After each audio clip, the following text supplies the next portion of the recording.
No, like, you don't understand. We have 2 whole Kai episodes to talk about today. I don't care about anything else. I don't care about anything else.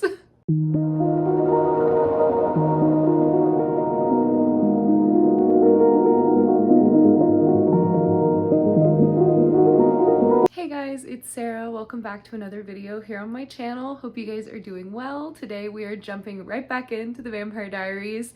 I'm both very excited and a little sad to talk about what we need to talk about today, but like, we're gonna have fun. We're gonna have a good time. Don't forget to subscribe if you haven't already, and without further ado, let's get into this week's gossip session. We gotta talk about my boy.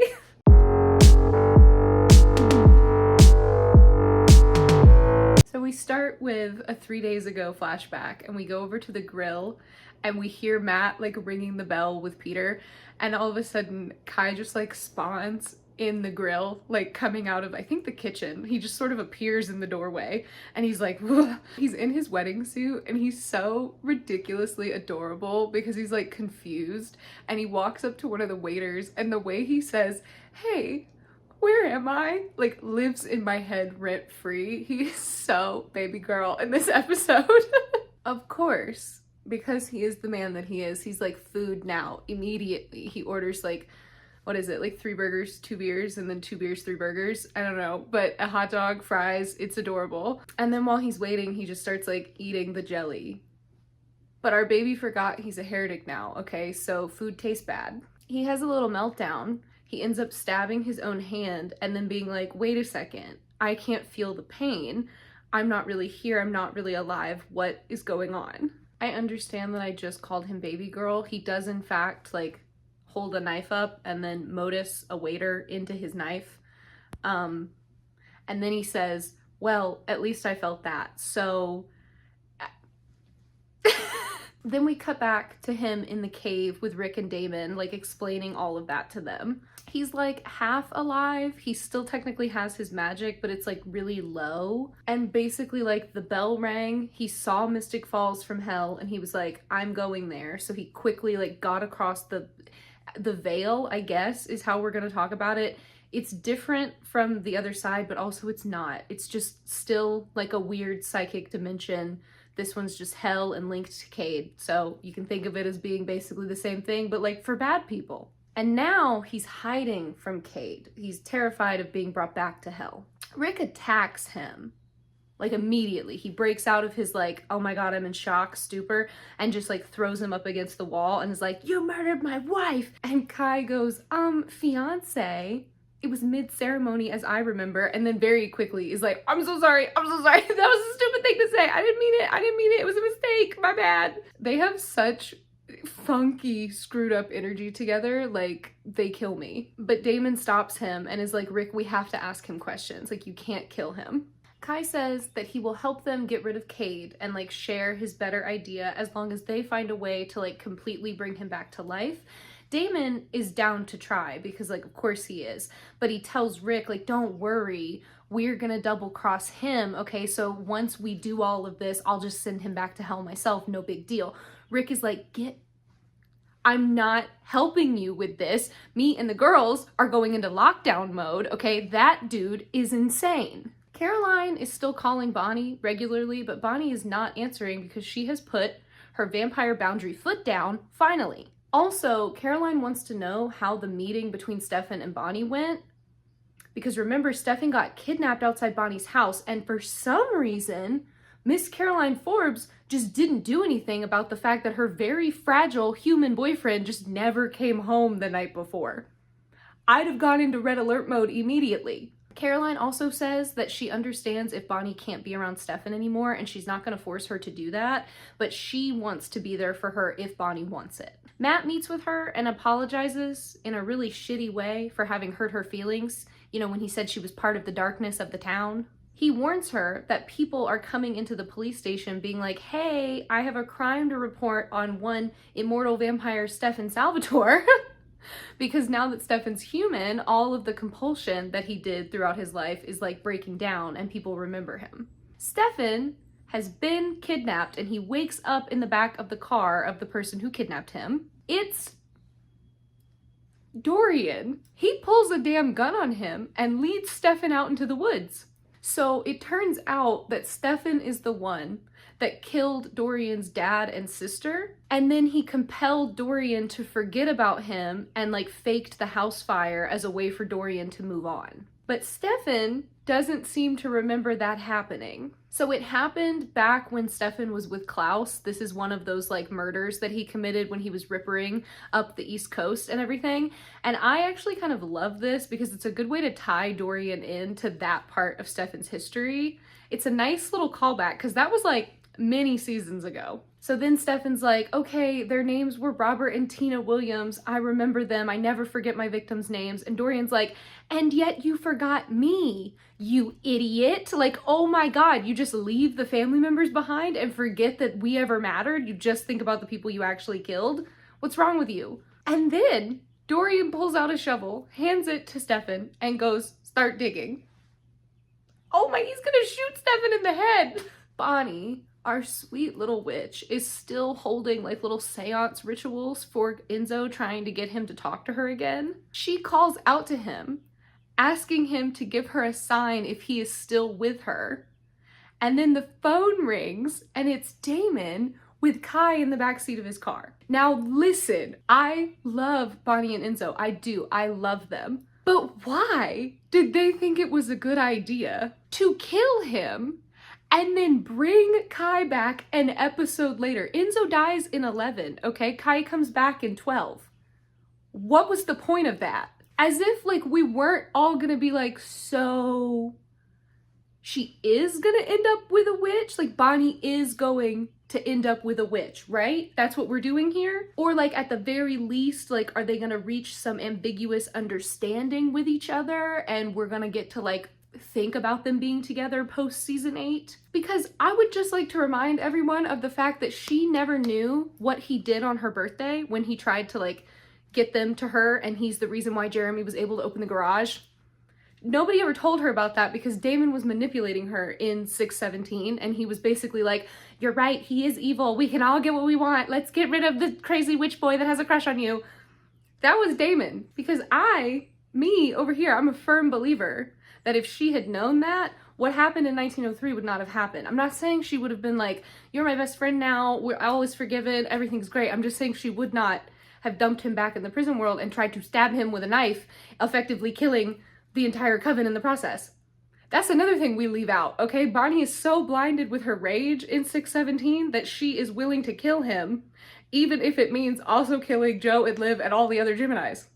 That never gets brought up. She never talks about that. Nobody ever says, you know, Bonnie, if you kill him, the whole Parker family dies. You know that, right? No one talks about that.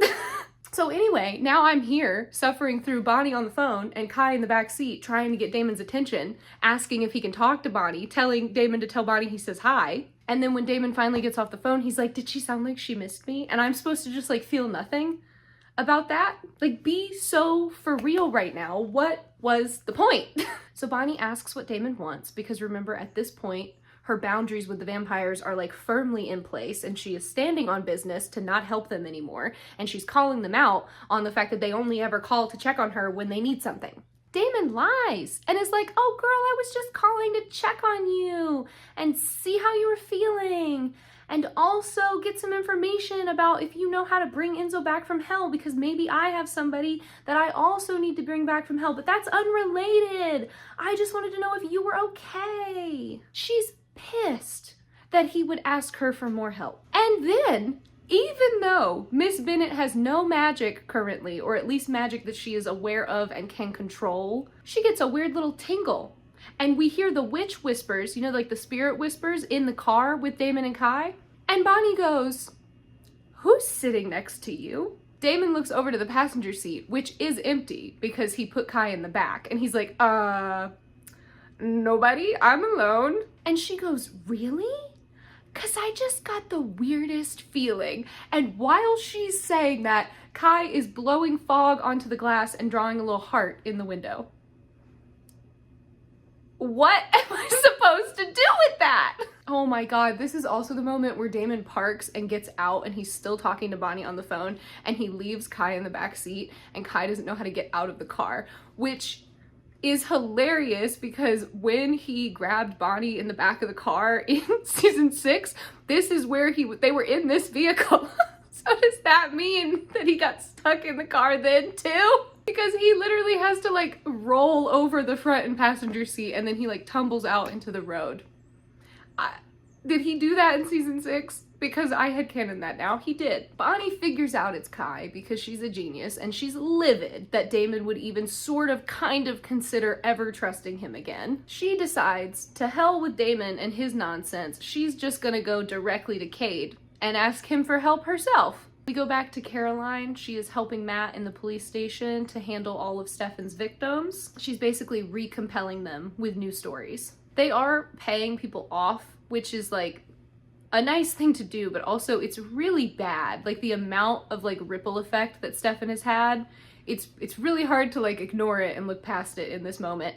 Matt is of course livid once again, but thankfully this time around, Caroline doesn't take his shit and she calls him out and tells him to be quiet because she recognizes how bad it is and like him bullying her isn't doing anybody any favors. Stefan is digging his grave and like lightly taunting Dorian because that's how Stefan handles stress, I guess, but he's trying to get him to realize like, you know, you can't really kill me. Like, you know that, right? Have you thought about what you're gonna do after you kill me? Because hell is real, bro, and if you do this, that's where you're gonna go, and let me tell you, it's awful. Dorian isn't having any of it, and he calls Stefan out on how stupid it is, that he thinks his suffering is anything like what Dorian has gone through, losing his family. Stefan just keeps arguing that he thinks he can atone and he should be able to atone. And Dorian's like, you can't bring people back from the dead. And it just gets really intense really quickly. This is a really good scene. Dorian goes, in the real world, people like you get the needle. You don't get to be good. You're supposed to go to hell permanently. Like, someone needed to say it. Someone needed to say it. And then Dorian shoots him. Stefan just falls down into the grave, gasping for air. Rick and the girls are settling into one of the armory cells. Rick then gets a notification that Kai is back on Twitter. Our boy is back on his social medias. I'm not surprised. And he's also pissed that Damon thought it was a good idea to involve Bonnie in any of this. Meanwhile, at the diner where Kai and Damon are, he starts bleeding from the nose and coughing up blood. He's also still the worst. Like, don't think that he isn't, because he taunts Damon and is like, if you don't hurry up and fix me, I'm gonna die, and your shot at happiness is gonna go with me, so chop chop. Damon throws him into a booth, and we get another moment of him being adorable and sick. Like, I have such a type in men, okay? I want them to be a little pathetic, a little sarcastic. I'm easy to please when it comes to my boys on TV, all right? That's all I want. He tells us a little bit about hell, confirming like what we kind of knew from Damon, which is that you're on fire the whole time and you're just being like tormented by your past. He's clearly like very afraid of Cade also. I know I said that already, but like he's like deeply troubled by Cade looking for him or maybe coming back for him. Damon tells him about the sirens and how he worked for Cade and he was also in hell, so he knows how bad it is. And that gives Kai the idea of being like, wait, hold on, what if I kill some bad people and we send them to hell and then that earns me my right to stay in the world? Damon's like, I'm trying to be good now, okay? I don't want to kill people anymore. I don't want to risk my future with Elena. And Kai laughs in his face and is like, if you think one more murder is gonna make the difference for you, like, I have some very bad news. So Damon agrees, and then they kill the cook who was like, you know, sexually harassing the waitress behind them over by the counter. Rick calls Caroline because remember, him and the girls have been traveling, and he's like, do you want to see them before, you know, we leave again once all of this is handled? And she's like, yes, absolutely. He says, great, because I also kind of need some parenting advice. And we see in the window behind him, like of the cell, that the girls are like levitating crayons above their heads while they color. So something's up with their magic. Stefan tells Dorian that it's obvious he's never shot anybody before because he did not hit anything fatal and he's gonna take forever to bleed out. But if Dorian would like, he could shoot him in the head, and if he doesn't want to deal with the mess, he could just do it in the heart. And Dorian's like, will you be quiet? And Stefan's like, I'm just trying to help make this easier on you. Please. All of a sudden, Dorian, because he is a good man, he starts panicking and he's like, oh, what have I done? And he jumps down into the hole and starts like putting pressure on the wound for Stefan and trying to call 911, but there's no service. Stefan tells him it's really okay and he can just leave him there to die. And Dorian's like, no, this isn't okay, get up. And he like drags Stefan out of the grave and they start like limping away. Bonnie meets up with Cade back at the little coffee shop where they first met. We're learning more about her psychic powers, which, if you will remember, way back in the very beginning, like season 1 early days, Bonnie was having like prophetic dreams and like she would touch people and get like flashes of things, and Grams was like, yeah girl, that's because you're psychic. And like a lot of the witches have that, but Bonnie is gonna become like a special version of that, okay? So hers are like real strong, which is why Cade is so drawn to her.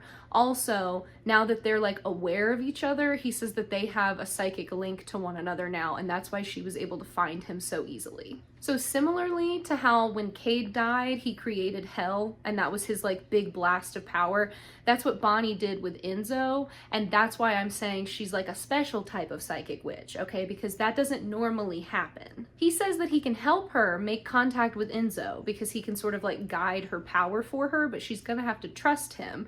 And she just freaking puts her hands in the devil's hands, no questions asked, and is like, help me see my man immediately. He has her remember exactly how she felt the moment Enzo died. We hear her like scream, echo in her mind, and then the cafe sort of starts going crazy. Like the lights start flickering and there's wind inside from her rage. He tells her that those emotions are like what made the world, so she needs to stay connected to those. So she's like living in the trauma of that moment. They hear Enzo call to her. Cade tells her to stay in that moment of the trauma and call back to him. She does, and then when she opens her eyes, she's in the freaking burned down cabin with Enzo. We see him like walk right up to her. They can hug, they can kiss, they can touch each other, but he warns her that she needs to stay away from Cade because Cade is only pretending to help her. He really just wants Enzo's soul because Enzo was supposed to go to hell, and Bonnie basically said no and put him in her own little world. So Bonnie blinks again, and she's back in the cafe with Cade. He's like, what did you see? And she says, nothing, it didn't work. He goes, then why are you so upset? Because psychic witches. And she's like, you just made me relive like the worst moment of my life. Thanks for nothing, I'm leaving. Caroline is finishing up with the victims over at the police station, and Matt now has some jokes about like, maybe now she understands how hard it is to blame everything on animal attacks. He's so wishy-washy with his annoyance and anger. That is one of the reasons why he annoys me so much. I'm like, just be consistent. Dorian calls and admits everything to Matt, begging him for help. Of course, Caroline is in the room, so she hears everything and like runs off before Matt can even get off the phone. We then cut back to Kai eating the cook in the diner. Now, someone explained to me why we get to hear the sound of the little vampire fang face, okay, with the veins and everything it makes. There's like a little sound cue that happens. We hear that, and we see like a half shadowed version of like the faintest little veins on Kai's face as he like lifts up from the guy's neck. And that is it. That is it. That is all the vampire face we get from him. Whose idea was that? Did Chris just not want to wear the contacts? Like, I want answers from somebody, okay? Show me his fangs before I riot. Why is that so hard? Damon asks if he feels better, and Kai is like, meh. So then Damon shoves him up against the wall, and for whatever reason, I don't know if it's just the angle of the shot or what, the lighting, I don't know, it's significantly more obvious that Chris is like quite a bit taller than Ian. So Ian's like looking up at him, and we can tell, and he's trying to be intimidating, but Kai just goes, wow. And it's so much more funny because it's like, you could take him. You could just take him right now, just deck him. You can get away. He admits that he feels a little better, but like emphasis on little, and they're gonna have to keep killing people in order for him to stick around. Damon calls Bonnie, and she ignores him, and then gets to her car, and Cade is waiting for her. He grabs her by the head and like uses his powers to look into her mind. So now not only does he know that she was lying about Enzo, but she's also aware that Kai Parker's running around in the world. And he's like, well, that's two things I don't like. So now I'm even angrier than I was a minute ago. He's super pissed because she is the first witch ever to make another dimension, like since he did it all those years ago when he died. Stefan and Dorian are still struggling along through the woods, and Stefan keeps asking if Dorian is okay, and finally Dorian is like, no, I'm not, would you shut up? Dorian says he wishes he wouldn't have done this to him, and Stefan's like, yeah, dude, me too, and then he passes out. Caroline shows up, but remember, Stefan took the cure, so her blood can't heal him anymore. We then see Stefan like hovering outside his body, like in limbo, with Cade talking to him. Stefan says he doesn't want to let go, and Cade is like, it would be so much more fair to Caroline if you would just leave her behind, because like you're dragging her down, okay? She's got no reason to go to hell, which now, Caroline did also kill people, so I don't really know what Cade's criteria is for like what souls qualify as evil. I don't know how he grades, okay, but Caroline has done some stuff, so she's not perfect, none of them are. But he basically implies that if Stefan just comes with him now, Caroline will be fine without him and she'll move on and she'll be happy. Stefan's too stubborn for that though. He says he wants to live, and Cade goes, that's only human, and then Stefan wakes up in his body. Kai dumps a body in a dumpster, and Damon rounds back on him and says that Cade is now aware that he's out and he's like looking for him. Now, Kai freaks out here, like significantly, and he's like, what do we do? What do we do? How do we go? Like genuinely panics for a second. A lot of people like hate this and think like his personality in season 8 is kind of screwed up, and like, I'm not saying you're wrong by any means, but I guess just the way that I look at it, like, no shit he's scared of Cade. Cade is the devil. like the literal devil. Yes, they're all scared of him. Even if you're a person who looks at Kai and you're like, this is evil incarnate, there's no saving him, he is the worst of the worst, I still think it's completely valid for that same person to go, I don't want to burn alive every day for all of eternity. I mean, do you? So Damon's big idea is like looking for atonement by like figuring out like a big thing that he could do to like make amends, and Kai immediately is like, I simply can't do that. Like that sounds like a terrible idea. Maybe I would rather die. And Damon is like, no, trust me. People do forgive, and where there's forgiveness, there's redemption. So what you're gonna do if you want yours is bring Elena back to me right now. He really waited around all day with him for the perfect moment to spring that suggestion. Like, good work, Damon. I will give you that. You're trying really hard. Matt goes to Dorian in the hospital and tells him that Stefan is gonna live. Caroline took care of the police, so it's all gonna go away. It's gonna look like a hunting accident. Dorian's not gonna get in trouble. Dorian now thinks that he's just as bad as Stefan, and Matt is like, listen, Dorian, we've all done bad things, but that feeling of guilt that you have, that's what makes you different from them. That's what makes us better. Y'all are giving me some mixed signals.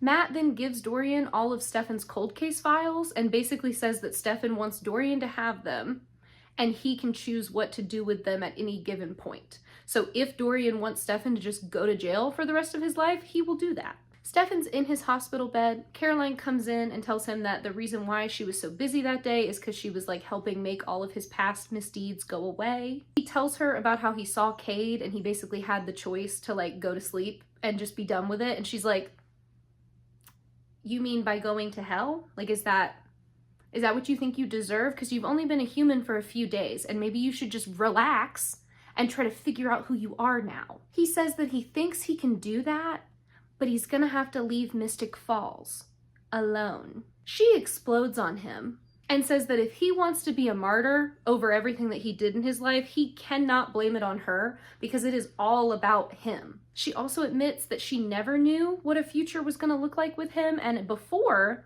that was exciting, but now it just feels misguided, and then she leaves him in the hotel room, as she should. Bonnie lights more candles at the cabin this time. She's trying to reach back out to Enzo, and then like, whoop, they go into her magic world, and he's there in the doorway, and he's like, hello, love, and they get to kiss. It's everything to me. He's also not like completely alive. He's basically a ghost that she can touch, sort of. I don't remember if they're gonna explain it better than that later on, okay? But it's different from whatever the people from hell are dealing with, okay? It's not the same as that, but it's similar. Rick brings the girls over to Caroline's house. They're still in town. That's a deeply safe choice that I'm sure will have no repercussions for anyone. While making dinner, Lizzie freaks out because she doesn't want the pink cup, she wants the purple one. And when Caroline is like, but you always use the pink cup, Lizzie just grabs her and starts siphoning her out of anger. It's almost like we shouldn't have attached the siphon power to negative emotions. Who saw that becoming a problem? Did any of us think that maybe that was a bad idea? I fucking told you. Josie then goes, "Don't hurt mommy, and Cindy," and she almost lights Lizzie on fire. She legitimately almost barbecues her twin sister at the freaking kitchen counter. They snatch the girls away from each other, and they're like, that is not a fun, jokey spell, okay? You can't just shout that at people. Rick goes, "Yeah, I don't know what's going on, okay? They just started acting up 3 days ago. Their magic's being really weird. I don't know how to control it." 3 days ago, you say? Like when their Coven leader uncle came home? Interesting.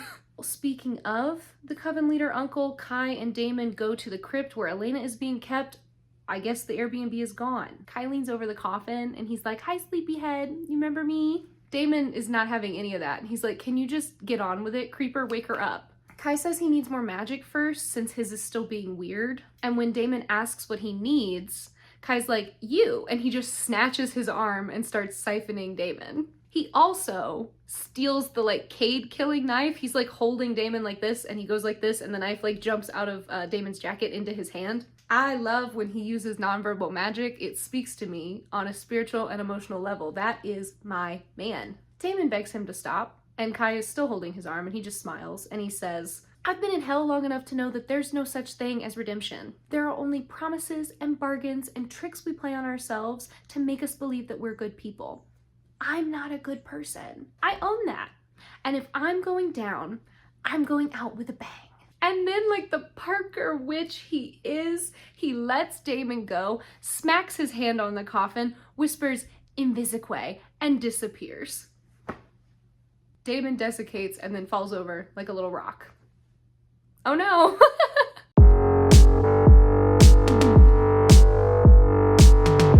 So now Damon, who is close to death, gets a little spirit visit from Cade. Cade wants the dagger, but obviously Kai took it, so Damon doesn't have it anymore. Bonnie opens the door to the cabin after her little psychic romp with Enzo, and Stefan is standing there. He explains that he's leaving town to atone, and she's having none of it. She's basically just like, "Okay, have a great trip. Don't ever talk to me again," and she just shuts the door in his face. When she goes back inside, Enzo is still there. Turns out when she's in this like, you know, high emotion, whether it's like anger, sadness, any of those kind of things, it's easier for him to like pop over and talk to her. He says she's being a little too harsh on Stefan, but she says Stefan earned it when he killed Enzo, and so she's mad at him. She hates him, actually. The whole Enzo convincing her to forgive Stefan arc, that's one of my Roman empires. That's insane. Whose idea was that? Stefan is packing to leave town, and then Damon shows up and says that Cade now has Elena. Kai traded her for his freedom, but now Cade wants the dagger because Kai like kept that. So he looked the devil in the eyes and lied to him and somehow managed to get away with the dagger. Please, you're telling me that's not the Kai Parker we know and love? Like, he's different in season 8. He is. He's gonna be different later on when we see him again too. But like, he's just getting more unhinged. He's just settling into true insanity. Caroline catches the twins playing with their flower girl dresses that they like unsafely got down from the top of the wardrobe. She tries to explain to them gently, because remember they're like 3 or 4 years old at this point, and that the wedding might not happen, and that like, you know, sometimes things are more complicated and it's hard to explain. Josie starts to cry and Lizzie lights a fire across the room on the desk. Like, she just sets something on fire. And then when Caroline is like, "Oh my God, a fire," Lizzie starts to smile. It's a crime that we never see Lizzie with Kai, okay? They put Josie and Kai together, and that's amazing. I love it. They didn't put Lizzie and Kai together because the shenanigans, that would have been pandemonium. Oh my God. Speaking of our boy, we cut back to him. He is shamashed at a karaoke bar singing Knocking on Heaven's Door. Unlike Caroline Forbes, Kai Parker cannot sing. This is stupidly funny because Chris Wood was like literally just on Broadway. Like recently, like within a year, that man was on Broadway. So they really made the decision that like Kai cannot sing because we cannot give him any more attractive qualities. And now we have to struggle through listening to Chris pretend to not be able to sing. It's very silly. and he's got a little fruity drink with an umbrella in his hand. Stefan's there to meet with him. Kai calls him not only Stefan, but also Steven, and Steven is my favorite. I wish that he did that more than once. That one's the best. We haven't really talked about that, I don't think, but that is something that Kai does. He says everybody's names wrong. Stefan tracked him down via Twitter, and he wants the knife. Kai's like, no, actually, you cannot have it because it is my insurance policy. And Stefan's like, okay, how's this for an insurance policy? I will kill Cade if you give it to me. Kai's like, yeah, I actually don't trust you enough to do that. And Stefan's like, but here's the thing, you're afraid of him, so you're not gonna do it, but I feel no fear, okay? So I'm happy to do this for us. Kai tries to siphon him and then has his mind like completely blown by the fact that Stefan is now a human. And then just to be a jerk, he like vamp stabs, like really quickly grabs the dagger and stabs it into Stefan's hand on the bar. And he explains that when you kill the devil, you kill hell. So he doesn't think Stefan can handle that responsibility. He asks if Stefan has any last words before he kills him, and Stefan says, Damon. And Kai's like, oh my god, that's so sweet. I will be sure to tell your brother that you were thinking about him when you died. And then, yes, Damon shows up behind him and snaps his neck. Like, I'm not saying he is the smartest. I'm saying he's my favorite anyway. Rick admits to Caroline that he was lying, and the girl's magic has been going a little crazy for a while, to the point where they are no longer in school because every time he sends them, something awful goes wrong, and he can't keep explaining why Lizzie can make things explode with her mind. She talks to him about how screwed up things are getting with Stefan and all of that she's dealing with. And then thankfully, she says that unfortunately, this is probably their fault. The girls are super sensitive, and they've sort of just been throwing crazy stuff at them their whole lives. Then Damon and Stefan come in, carrying a still very dead Kai Parker. They dump him into a cell, and Caroline helps Damon do that, and Damon's like, I would like to know why you're with me and not your fiance. She tells him that Stefan once again has made the decision to leave her behind. Damon says that he would bet anything that Stefan thinks he's protecting her, which is, you know, of course, how he felt about Elena. Kai wakes up behind them and is like, can we stop talking about Stefan? What you need is somebody who can explain to you what's going on with your Gemini Coven twins. Who could that be? Right, yes, me, the freaking Coven leader. Downstairs, Stefan apologizes to Rick for bringing Kai to them, but he says once he gets the knife and they kill Cade, then Rick can do whatever he wants, and he can send Kai back to hell or anything else that he wants to do with him. They also need Rick's help, and Rick is like, why would I agree to work with you on this? And Stefan just goes, because your name isn't Donovan or Maxwell. Enzo and Bonnie are in the burnout cabin again. Once more, he asks her why she can't forgive Stefan, because Enzo also worked for Cade and did some pretty terrible things. No. Say it with me. No. He reminds her that she still loved him through his darkness. And she says, okay, look, maybe I just need time. Maybe I will forgive Stefan, but I'm not gonna do it right now.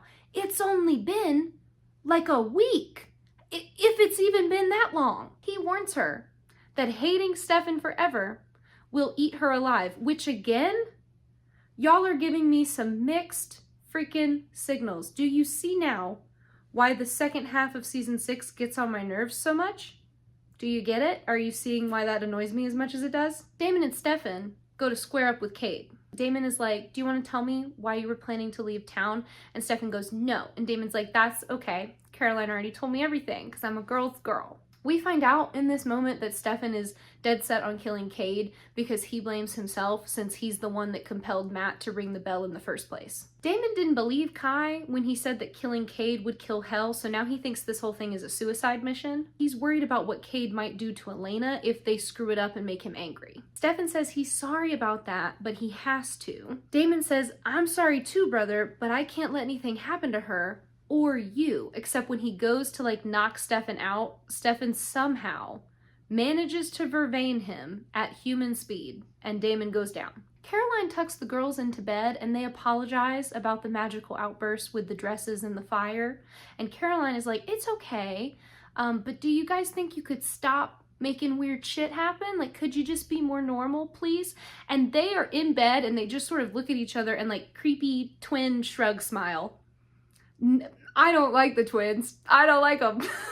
That's not true. I love the girls, but oh my god, they're creepy when they're kids. Caroline, realizing that like, yeah, they don't have a handle on this, they're 3 years old, goes to Kai and is like, I need to know why you want to help us. Now look, this is the scene that way back in season 6, I told you it was gonna take forever to get to, but we finally reached it. Remember I warned you that the pieces of his puzzle are like few and far between, but once they all come together, you're like, oh boy. So he says that the same thing happened to him when he was their age. Because the siphon power doesn't leave you with like a constant source of magic, all of your like magical training is like sporadic and it ends up being like random bursts of magic, making them even harder to control because you can't practice the way that somebody who has a steady stream of magic can. He says it was torture and it was lonely. Caroline is like, baby, you're literally a twin. Like, wasn't Joe going through the same thing? He's like, no, Joe wasn't a siphon, okay?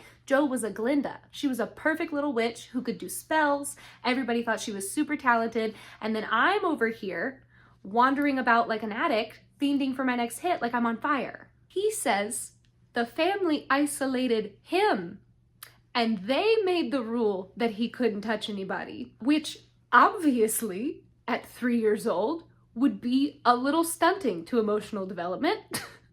Like, thank you.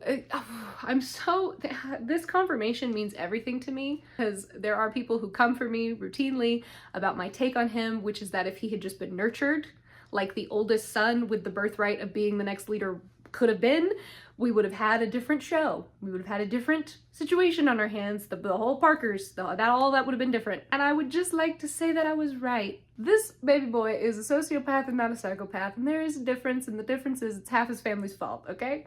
I'm not apologizing for him. I'm just telling you that now we know all the reasons why he turned out the way he did. Anyway, Caroline is like, okay, thank you for the lore dump. How do we fix them? Which again, wrong language. We need to knock that off, because what did he just say? He reminds her that she should really just be looking around, seeing as how they brought the twins into a literal hotbed of magical artifacts and activity. So no shit they're having trouble controlling themselves, okay? They are literal baby siphons in a giant house full of magical items. Like, this is the worst possible place that they could be. And then he goes, I mean, there's practically magic in the walls. See? And he puts his hand on the glass of the window and it immediately starts to glow red and the glass starts shattering, like straight, just immediate. Caroline backs up, but for some reason does not vamp run away. She should have just immediately started running. So he lifts the other hand and snaps her neck and then explodes the window. Freaking alarm starts going off. The lighting turns like ominously red behind him and he holds up his casting fingers and goes, I can't be trusted around this idiot witch man. Like, oh, I love everything he does. Everything he does, I love. It's such a disease. Oh my God. Stefan wanders into a cave and finds Elena's coffin.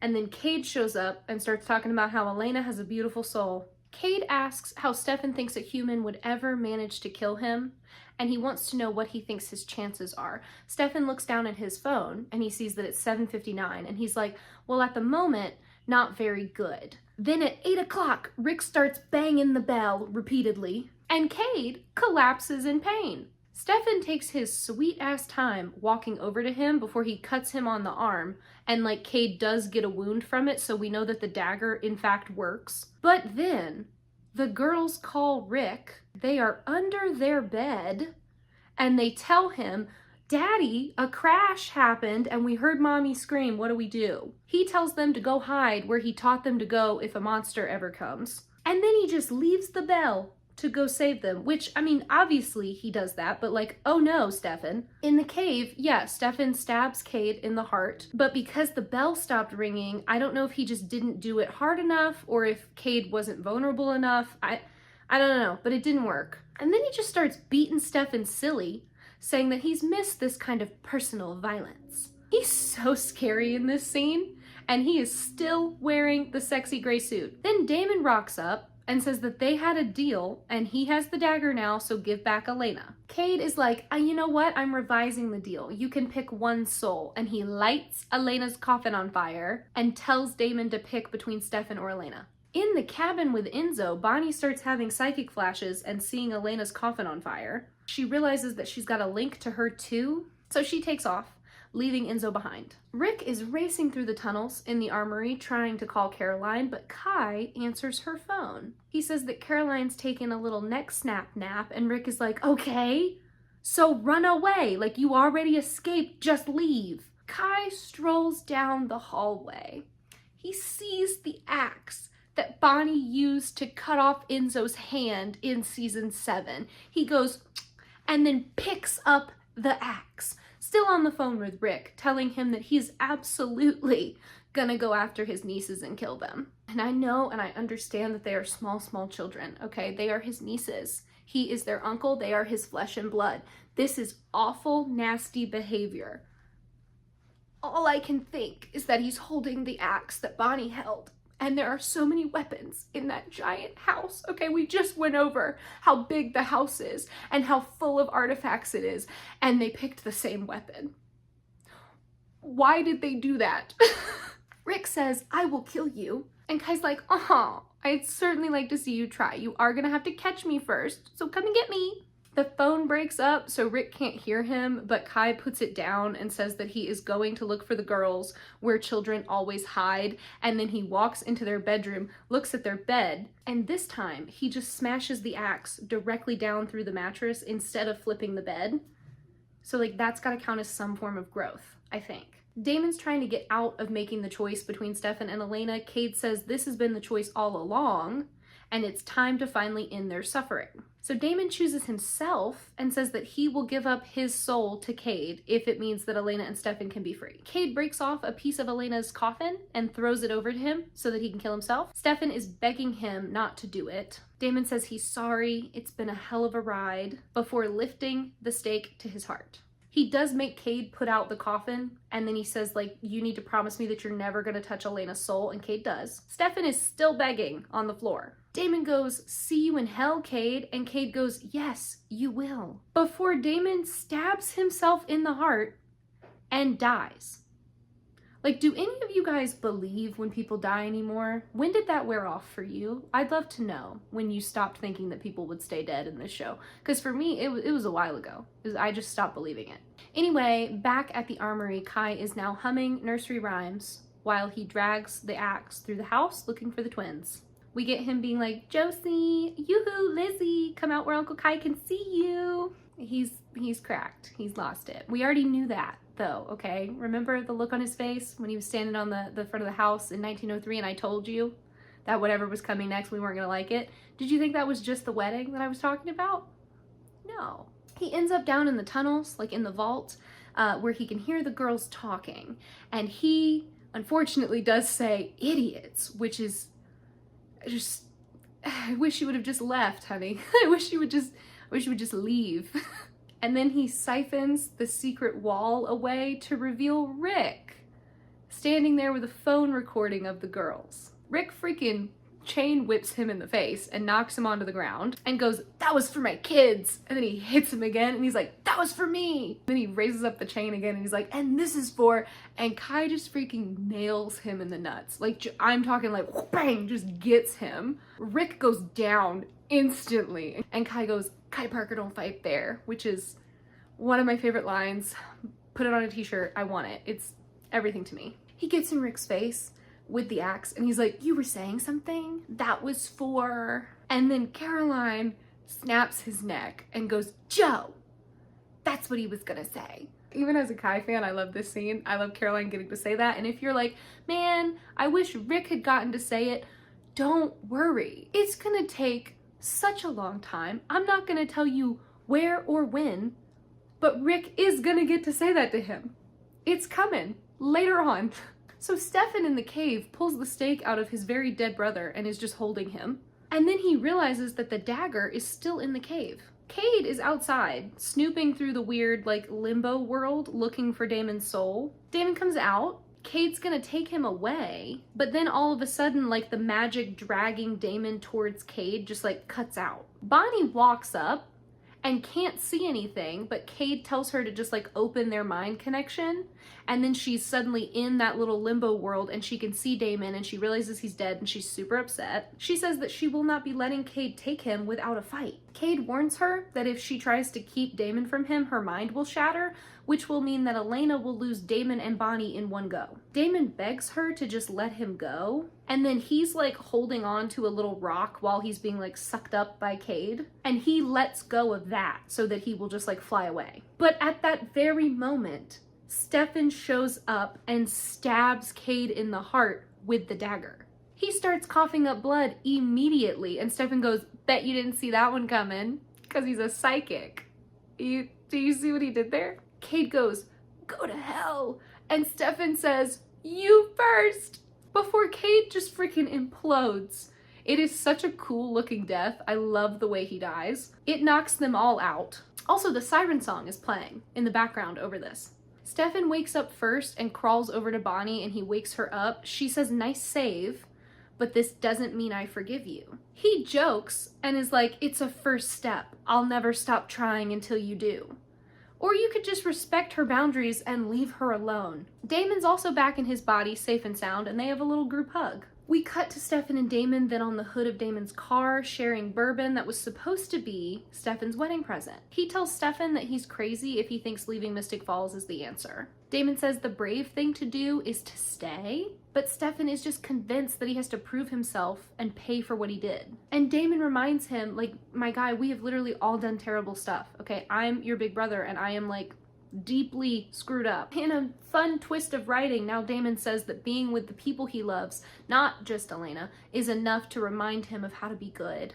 Rick and Caroline are also drinking, and Caroline tells us that they called Bonnie and she had a perfect idea of what to do with Kai, so I'm sure I'm going to love it. This is when Rick gets the idea to start a school for kids like Josie and Lizzie to help them. He wants Caroline to also help because she's so good with kids. We will be getting to that later too. Side note, do y'all want me to talk about the originals and legacies at the same time? Or do you just want me to do all of the originals and then all of legacies? Like, we could alternate weeks, or we could just do one and then the other. Let me know.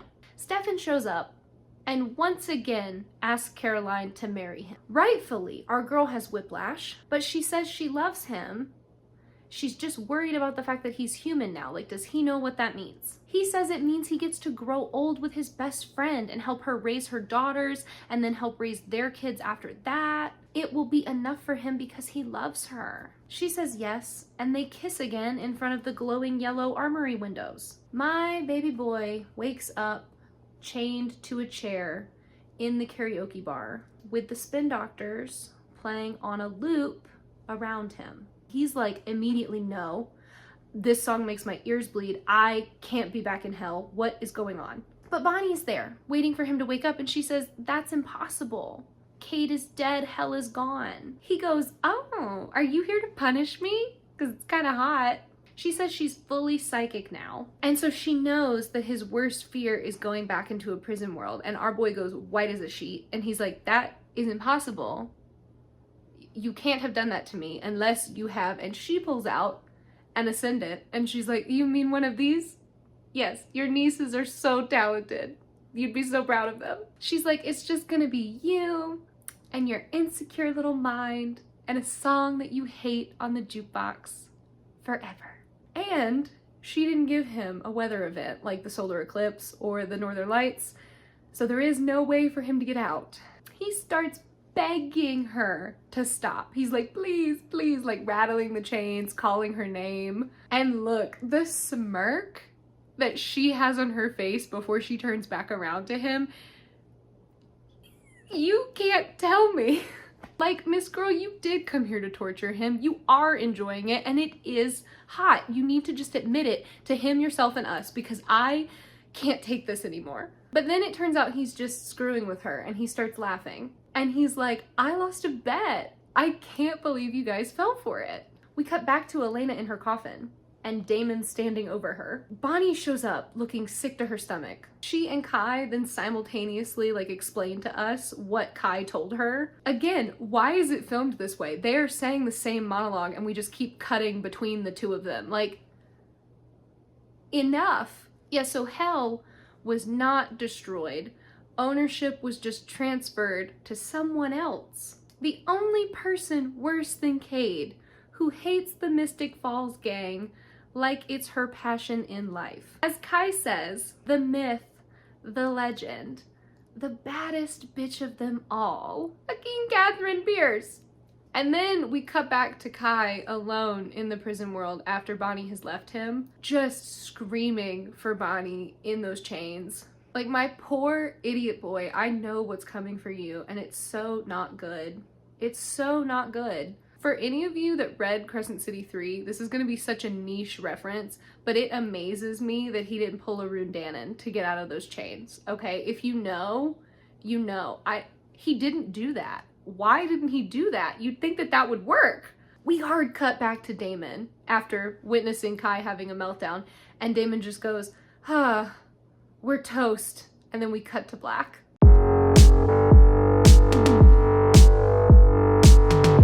Okay, so we open with a back silhouette shot of who we can only assume is Miss Katherine Pierce. She's wandering around town in her boots. She kills somebody and then gets blood all over the Founders Day float. Bonnie shows up to see Caroline and she's like, okay, I only want to talk about the impending doom on the town. We are not discussing Stefan or Enzo. Peter's back and he brought Kelly with him. They go to see Matt at the grill. Turns out he's not talked to her in 4 years. And now they're back together. The gang has a meeting to see what to do now that Katherine is back. They think that she came across when Kai did. So there could be a lot of people back from hell, who's to say? Dorian is helping, and he is also now planning to just hold on to those cold case files and blackmail Stefan for the rest of his life. They need to make a new devil-killing weapon with Katherine's bones. Luckily, though, Pete's back in town, so the boys are gonna go get the bones. Pete's gonna make the knife. Bonnie is gonna work on trying to dismantle, like, that hell realm from the outside without having to mess with Katherine. And Stefan is gonna be used as bait with Caroline. They're just gonna throw the wedding because they know that Katherine won't be able to resist tormenting them. This obviously leads Bonnie to drink because she's very upset. It's complicated because, like, obviously she loves Caroline and she wants Caroline to be happy, and so Caroline loves Stefan, and so of course Caroline said yes to marrying him, but also Stefan killed Enzo. This is when Bonnie says she will not be coming to the wedding, okay, because she does love Caroline and she would do anything for her, but she will not do this. Caroline's really sweet and understanding about it, and also sorry because she recognizes how hard it is for Bonnie to still love her, knowing that Caroline is, like, so closely connected to Stefan and after what he did. But she says that she's just grateful that Bonnie's willing to be her friend at all. Stefan's listening in on this, and he feels really sad and pitiful. Damon and Stefan go down to the cave where Katherine barbecued herself when she was trying to possess Elena. Remember that during the Traveler arc? Damon reminds him that evil Ripper Stefan is the one that killed Enzo, not good, nice human Stefan. So good, nice human Stefan needs to get over it. Damon also says in this moment, while, like, playing with Katherine's bones, that he hates her and he blames her for everything that happened to them, and she is a terrible monster who he never wants anything to do with ever again. And Stefan is like, I wouldn't say she was, like, completely terrible. Like, we did have some good times too because of her. Like, okay. And then Damon pulls out the bourbon and is like, we're having a bachelor party in the cave with the bones, woo! And they start drinking. So Kelly's back. Who saw that coming? She's talking to Matt about how she's different now and she wants to be a changed mom and try again. But then she goes over into the bathroom and starts puking blood into the sink and bleeding from her nose. A girl comes in, sees the mess. Kelly says, yes, that's what happens when you die and then come back from hell. But then she kills the girl and maybe eats her. That part is left ambiguous. Damon brings human Stefan home. He is so trashed. He's so cute though. He, like, passes out on the couch and he's like, please don't be mad at me, Caroline. And she tucks him in on the couch and is just like, Damon, you're a terrible influence. And Damon's like, no, he's just a lightweight human. Come get drunk with me, Caroline. And so they go out to party instead. Bonnie is listening to Enzo's old man music because she misses him. And then he shows up because she's kind of sad and it's really cute. He's trying to remind her that she should not be relying on pain to keep their connection alive, because she's a witch and she should just be able to use her regular magic. But she reminds him that she still doesn't have it back. They dance, and once again, Enzo encourages her to be nicer to Stefan, but she just can't do it. So he says, okay, if you can't focus on his happiness, try to focus on Caroline. She's your best friend and you should love her through this even though it's hard. He tells her that he is happy, and he shares a memory from when they were over in France together of him basically standing by a church with her and thinking about marrying her one day. He says he still considers himself the luckiest man on earth. Damon's doing practice best man speeches with Caroline. It's pretty freaking cute. He ends up giving her Elena's necklace at the end so that she can use it as her something borrowed during the wedding. Caroline opens up her wedding gift from Bonnie. It's gonna be her something new, and it's this beautiful little princess crown because when they were kids, Caroline said she wanted to be a princess on her wedding day. Rick and the girls show up, and yeah, it's not safe for them to be there, but he knew that Katherine wouldn't believe it if they didn't come, so they just had Valerie put a special Gemini family protection thing on them, and they're gonna be fine no matter what now. Rick is also not staying because it's too difficult for him. So I guess Caroline's gonna single parent on her wedding day.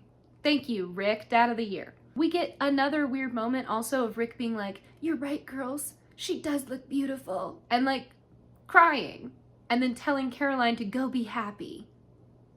Get out. Kelly meets Peter at the wedding and tells him that she knows about the dagger. He says he already gave it to Stefan, so then she kills Pete. Stefan and Damon are getting ready. Stefan says he hopes that one day he can see Damon like this with Elena, and Damon says, "Me too, I hope your hero hair hasn't fallen out, okay, because I'm gonna need a best man." Matt meets up with Kelly, and she lies and says she has not seen Pete. The boys go down the aisle, and the musicians play the Founders Day waltz that Katherine and Stefan once danced to together. Caroline has a meltdown over not having somebody to walk her down the aisle, and then Bonnie shows up and says she will do it. Someone texts Kelly "game on" from up above the wedding venue. We go to Rick wallowing in self-pity about being in love with an immortal teenager who used to be his student at the high school. And Dorian is just trying to work on, dismantling the hell dimension, which is what they should be focusing on. Rick gives a little speech about how he first came to town to kill Damon for taking his wife from him, and then slowly he learned to forgive him for that. And now it turns out that losing everybody is what brought them all together. That's what made them family. While he's talking, we see Bonnie walk the girls down the aisle, and then Caroline comes out. Her dress is beautiful. Okay, it's off-white. She looks gorgeous. Stefan and her are looking at each other. It's all romantic, as Rick explains that sometimes you have to just move forward and continue finding new happiness even when bad things happen. I can't tell you the rage it instills in me to see Bonnie Bennett at this wedding. Front row at this wedding. Thankfully, she doesn't have to stand up next to Caroline, but oh my God, it enrages me. Once Stefan gets up to the aisle, he realizes that the something blue that Caroline thought was from him is actually Katherine's old necklace. Damon starts the ceremony, and when he asks if anybody has any objections, Matt and Kelly sneak out, but nothing else happens, so they have to just continue on, even though they expected Katherine to attack at that moment. They did not write vows, because they did not think they were going to get this far, so they just wing it. Stefan says she's always seen the light in him, even when all he saw was the darkness. He reminds her about when she told him when he had broken up with Elena that she figured he would just fall in love again, slowly over time without even realizing it. And he said, "Girly pop, little did you know, I did that with you." She tells him about how he told her one time that he would wait for her until she was ready for him, and she's ready now. And she thinks she's actually been ready from the very first time she saw him in the hallway at the school. They do the rings, and they kiss, and flower petals fall. It's very romantic, and nothing bad happens. At the reception, Damon and Bonnie dance, and he spins her away, and she lands in Enzo's arms, and they get to have a moment before he spins her back to Damon, and then he's just kind of ghostly watching her dance with his best friend. Caroline and Stefan are being all cute, dancing with each other. Kelly freaking opens a gas line and then puts a giant gas container into the fireplace, and we see Bonnie and the girls walk by it on their way to the bathroom. Matt's calling Kelly, looking for her, and then he calls Pete, and then he hears Pete's phone, and he finds him in a ditch next to the wedding venue, but he's not dead somehow. Damon starts giving the best man speech, nearly giving himself away to all the compelled guests by saying 150 years. He's been waiting for this moment. And then before he can begin, Kelly shows up and snatches the mic. She says she's known Stefan for years, and she doesn't see the hype. And then she makes fun of Caroline for having accidentally killed Liz, and saying if you weren't trying to cure cancer, maybe she'd be here with us today. She bashes Damon for hurting Vicky, and then she turns on the whole room and is like, all of you suck, okay? You never gave me a chance. You turned on me from the second I started screwing up. You treated me like a joke. You guys are the worst people around. She tells Matt that if he hadn't forgotten about her, maybe he would have known that she had a bad fall and she died like 2 years ago. But she wasn't alone in hell, okay? Katherine was there, and Katherine Pierce cared about her. She laughs at them for thinking that they could ever play Katherine, and then admits to starting a gas leak in the house. So Caroline goes running, sprinting back to the front doors, and it explodes. Like the whole house, every floor explodes into fire, and Caroline just gets blasted back. We go to Bonnie and the girls inside. Enzo shows up and realizes that the twins are siphoning magic from Bonnie, which is weird because Bonnie's not supposed to have any magic. She's afraid if she lets them take it, then she will lose access to the world where Enzo is. He says that he will see her again. He believes it. And when they do see each other again, there will just be peace and no one will ever part them again. He begs her to use her magic and teach them how to put out the flames instead of just like bubbling a charm on them or something and walking through the house, because they are currently standing in the middle of a burning room and no flames are touching them. So why can't they just walk out?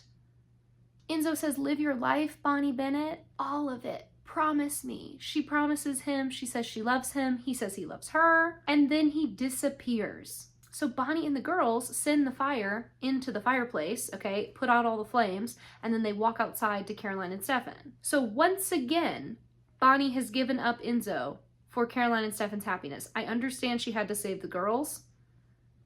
It enrages me. Damon asks why Kelly would even work with Katherine. She says that Katherine promised to get her out of hell and basically like just give her peace for all of eternity. And Katherine's big plan is to burn down Mystic Falls with hellfire. Matt is like, girl, only a Maxwell or a Donovan can do that. And Kelly goes, yeah, it's good that you're not an only child then. So this whole time that we've been looking at like fake Katherine from behind, if you thought to yourself, she's a little too bouncy, she's a little too girly pop for Miss Katherine Pierce, that's because it was Vicky Donovan the whole time. She is now up at the bell tower ready to start ringing that bell all over again. Bonnie is back inside the house crying. Stefan is there. And then the bell starts ringing and Bonnie collapses in pain. Kelly chokes on her own blood and dies right in front of Matt. And Bonnie passes out in Stefan's arms, bleeding from the nose. I love A Vampire Diaries wedding. I do. I hope you guys enjoyed this week's video. If you did, don't forget to like and comment down below. I love talking to you guys each week. This was a struggle, okay?